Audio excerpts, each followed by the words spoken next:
time. It was just to make it open, grassy lot. Oh, really? Yeah, I was here last Just year. for all the smokers and stuff.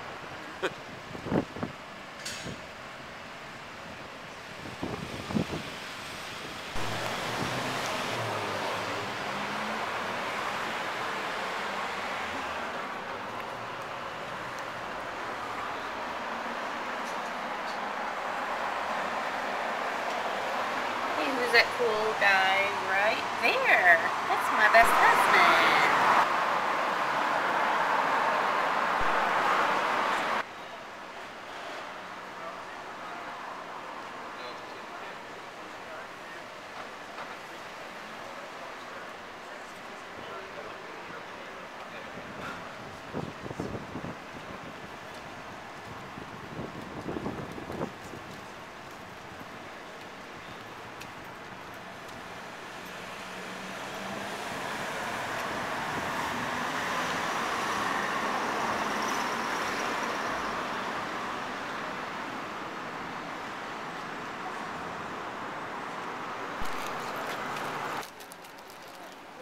That's got that story in there.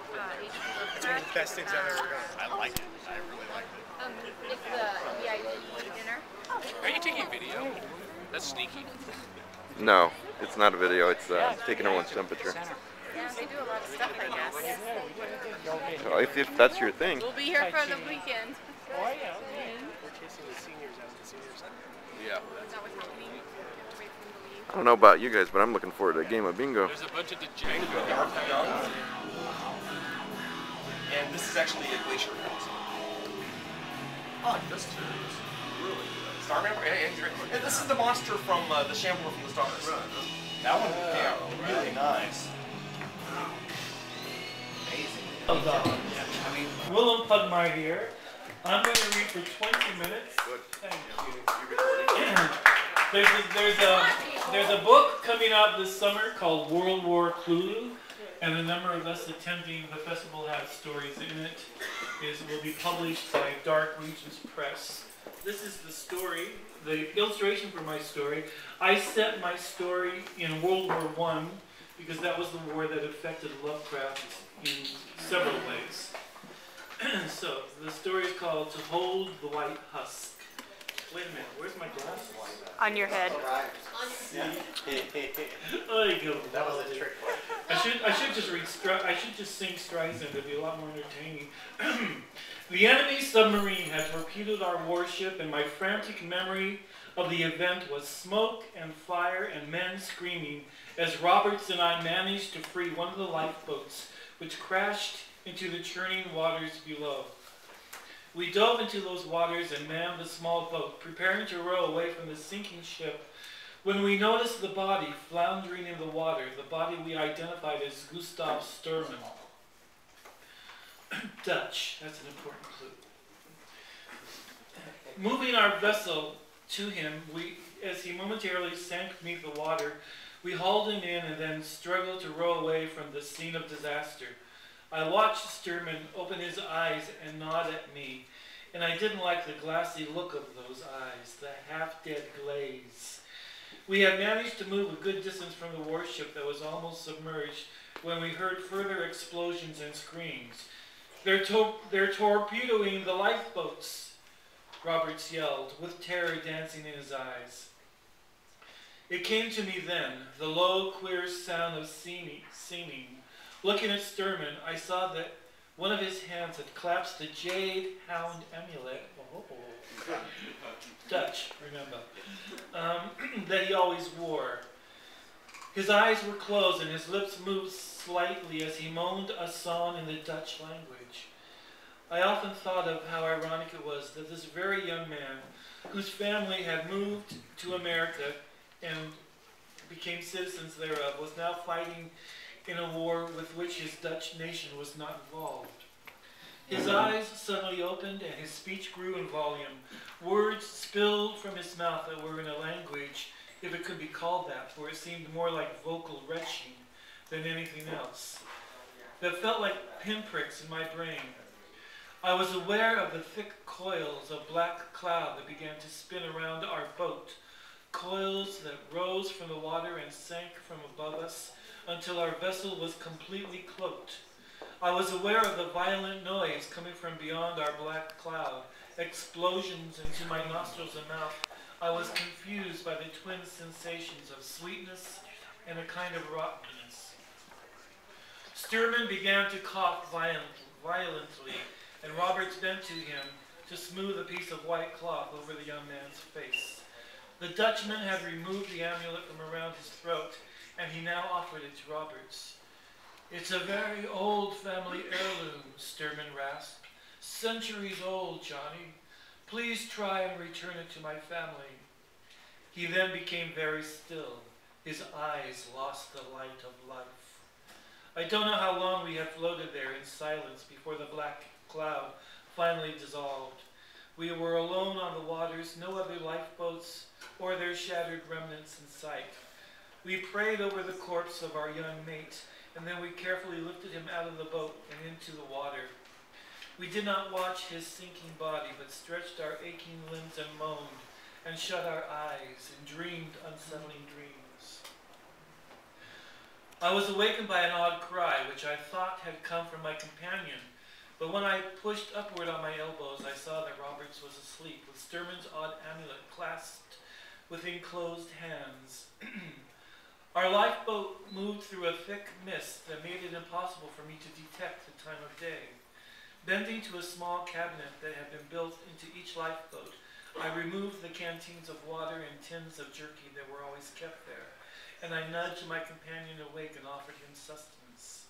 We ate in silence, and as he ate, Roberts examined the amulet. "It's damn old. It reminds me of a pendant I once saw, of a silver sphinx charm from South India that a Swami tried to peddle. But the facial expression on that was benign. This is pure malevolence. Made out of jade, I think. The wings suggest that it's supposed to be some kind of sphinx, or maybe some outlandish winged hound. Weird. I was just dreaming about a mist like this, and something hovering above the boat that I couldn't quite make out. Something that bathed and flapped huge wings. Don't usually remember my dreams. How come you're so silent?" "I'm listening. Do you hear it? The sound of waves on surface?" My words seemed to act as conjuration, and the dim form of an island broke through the mist. Without thinking, I grabbed hold of the length of rope that was tied to a metal ring on the bow of the lifeboat and dove into the water. I've never been in a lifeboat, so this is all imaginary. Probably quite wrong, but you know, it's fantasy. What the heck? Struggling onto the land, I heaved the boat toward me. Roberts finally jumped from the vessel and joined me in pulling it to the surface of white sand. Exhausted, we sat and heaved heavy breathing, and I examined the surface. There were no signs of human occupation, enemy or otherwise. Although the foggy air made it difficult to see the land fully, what was revealed seemed strange and surreal. "What a riot of colors!" Roberts exclaimed. "It's like a Klimt painting come to life." "Who?" "He's a controversial artist I met some years ago in Vienna," my companion explained as we continued on our way. "Look at those trees just ahead, and how their upper branches conjoin and form a kind of tunnel. And those trees, excuse me, have such an eerie, almost a sinister form. And then beyond them, you can just make it out through the fog. Some kind of ruins." Roberts had come from money and had lived a rather bohemian existence before being called to serve his country. And to hear him talk of relics found in India, of foreign painters met in Vienna, was a bit unreal to a guy who'd been raised in Idaho. But I understood what he was trying to get across. The trunks of the trees on each side of us resembled stout crones out of some medieval fairy tale, and the way their sinister-looking branches reached over us and met would be unnerving to one who was imaginatively sensitive. The multicolored leaves of those trees were like nothing I had ever beheld, and the way they littered the ground made me feel like I was treading on the spilled contents of some outlandish kaleidoscope. It's like we're walking through a dreamscape, young Roberts went on. If I touch you, are you really there? He reached out to lay his hand on my shoulder, and I was so unnerved by his weird behavior that I playfully locked his head in my arm and roughed him up a bit. We're real enough, buddy, I assured him. And when I laughed and looked into his eyes, I was nonplussed by their expression, which seemed to belong to a haunted soul. Escaping from the canopy of sinister trees, we stood before the ruins, which looked to me like the mausoleum of some slumbering giant. It looked to be constructed of huge blocks of sandstone, and one sensed that it had been erected centuries ago. We entered one of the 3 arched thresholds, and I was glad that the muted daylight fell through those portions where the roof had fallen through. We stepped over debris and down a pale stone stairway into a kind of antechamber, past thick columns and a mammoth black statue that depicted a faceless winged demon. Or a faceless god, who knows? This was not a place of buried and discarded treasure, but more like a pit of decay and wreckage, and we did not want to touch any of the relics that littered the ground as we walked to the thing that squatted on its dais. How do you say that word? Dais. All right. Of circular green stone, that enormous figure that seemed vaguely familiar.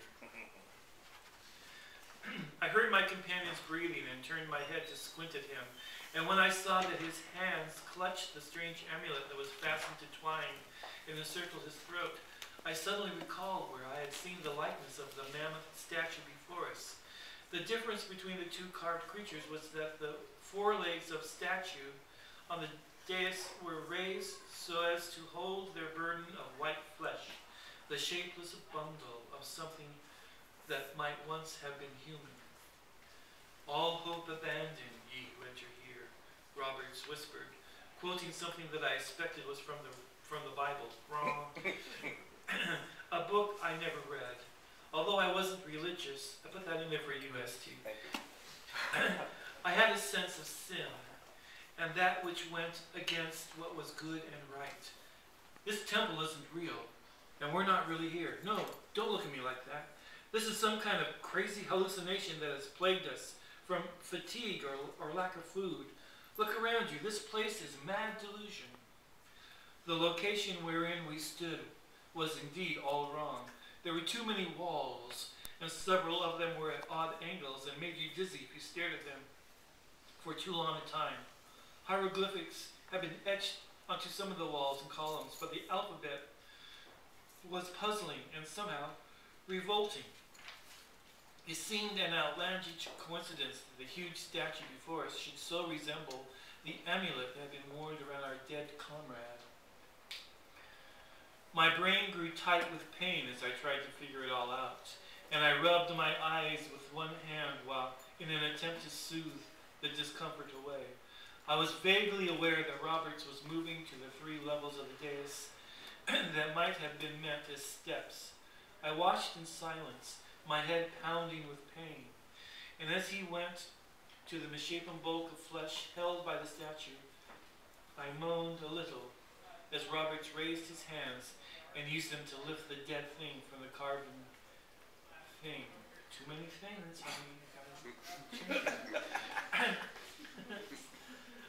and placed it almost reverently on the surface of the dais. Fragments of penetrating light, a manifestation of faintness, pierced my eyes, and I ignored my discomfort and staggered to the dais, climbed its steps, and knelt before my friend. I regarded the white thing.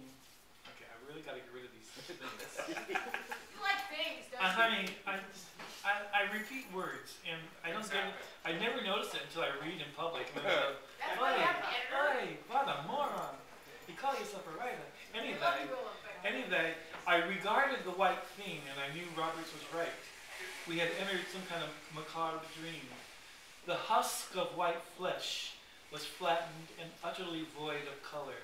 Even the places where the flesh had been ripped, bitten into, I think, were bleached. But the head of the thing was bloated, round and puffy, and it wore the face of Gustav Sturman. This cannot be, I moaned. It isn't, I told you. We're hallucinating. Maybe the jerky was bad and we've been poisoned. This isn't a dream, Johnny, I answered. It's disease reality. This stone that we kneel on is real. Look at how my fingers bleed after I scrape their flesh across its surface. Funny, I feel no pain.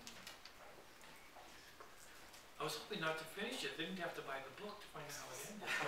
I'm going to have to read slower. I rammed my fist down on the floor of the dais again and again as I screamed insensibly until Robert stopped me and clutched my bleeding hand. He then grew as white as the husk of flesh before us, as some shadow passed over the portions of roof that had not fallen in ruin. We heard the baying of some nightmare beast. I really put the thing, but I'm editing now. As the smell of my blood coiled to our nostrils.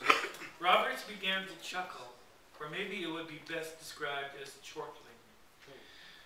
We had removed the amulet from around his throat, and he was working its cord over the bloated head of the dead thing. The thing is good there. I'm going to keep that one. I'm changing all the other ones. A current of noisome breath propelled from the corpse, an exaltation that contained a kind of language.